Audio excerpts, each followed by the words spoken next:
G'day, it's Chris here again. Today I'm putting American Brother Designs. It's knob kit covers for the knobs.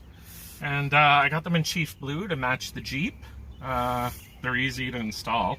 They actually just slide right on, first time putting them on here. I think it really adds to the style. I have them on my Challenger. I have lots of parts, as you see, on my Challenger with American Brother Designs. I love the style and the OEM painted color of them.